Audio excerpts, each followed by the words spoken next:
Welcome back, Mac. I'm really excited about this. Northwest Arkansas Audio Theater presenting not one, but two science fiction classics in a double feature. And here to tell us more, we've got several folks here from NWA Audio Theater. Thanks for being here, everybody. Thank you, guys. Thank you for having us. Yeah.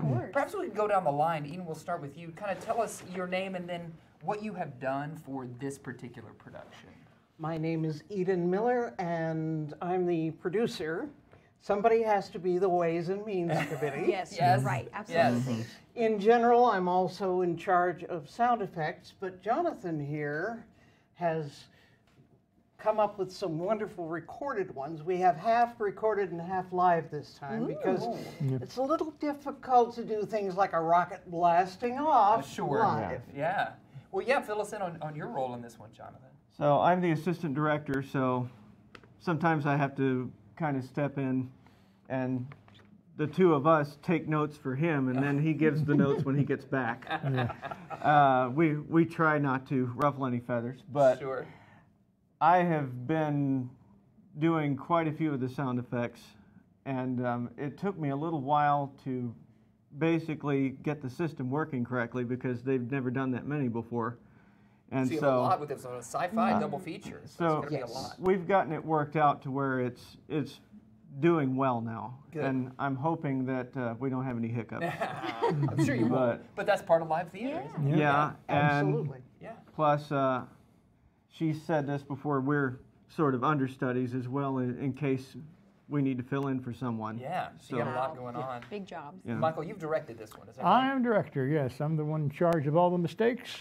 Make sure they get away. There won't be any of those. Oh, no, not as many as some other times. But, yeah, this is going to be two different classics, two short stories by two of the greatest science fiction authors of all time. That is Robert A. Heinlein and Isaac Asimov. Yeah, for sure. Wow, that's very exciting. And this is, because we are, you know, a audio theater, we can look at our scripts. Yeah, for sure. Look at our scripts. We don't have to memorize a whole bunch of stuff. Right.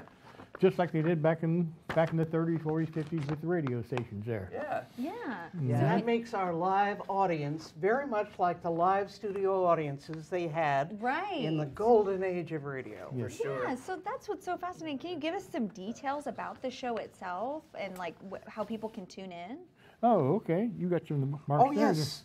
Made sure that we could remember. Yeah. We got some graphics here on the screen for you as well. And you can see the library show is going to be free. The other shows are ticketed. They cost affordable amount, $10 or $5 for children and students in several locations throughout Northwest Arkansas. So we want to give a moment for you to show us a little bit about what you do. So I think a few of us are going to step aside and we're going to let a couple folks read for us. Thank you. Step aside. Dr. Sheeran, my readers at the Sorrow City Chronicle want to know what the Cult of the Stars Prophecy of Doom is all about. Oh, there's lots of names for it. The cultists have their myths. As a psychologist, how true they are, I don't know, but the cultists say that every 2,050 years, all 6 suns will disappear and there's total darkness. Then they say things called stars appear and men go mad.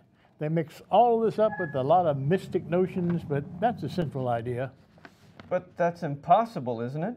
I mean, there are always at least 2 suns in the sky, most of the time 4 or 5. Well, there aren't now. There's only Beta up there. You mean that there's going to be worldwide darkness tomorrow, that all mankind will go violently insane? What's behind that? Well, the University Observatory finished their calculations about 2 months ago, and all 6 suns, including Beta, tomorrow